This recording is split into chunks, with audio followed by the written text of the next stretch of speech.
Trano hitany masoko faorena no manodidinay ny fitiavanao no anifaniloko hany mapitsoroa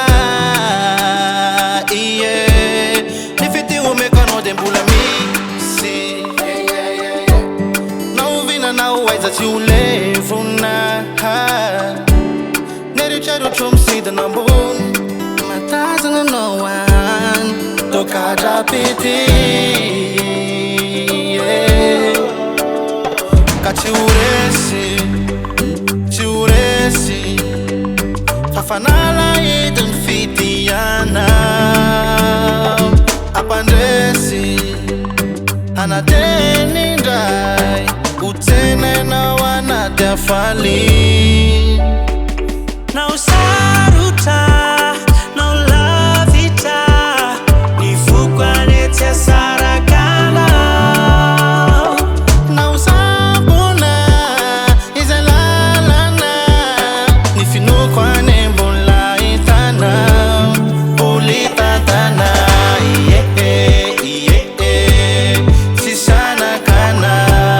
fenfiata nana, bulita tana,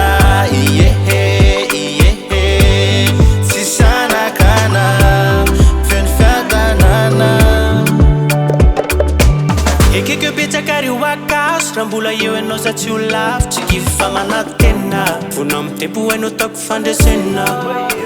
Androany amena anaty maizina pitso nokombola zave Refeo anao reo alaheloko misave Mandohalika mangataka miniavo Ianao ankilanao mbola ianao minate Tsy efa manotra zao fa de zao Mena lavitranao sa mipapika ny eloka vitako azao Azo mena tsiny satria taizany lalana Toy nisy fôkasy vitako mamela fa olombelona za Mandeha tany ka mety ho solavake Fa zao natao vatsaina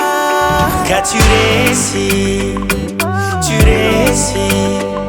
Fafanala ediny fidianao Ampandresy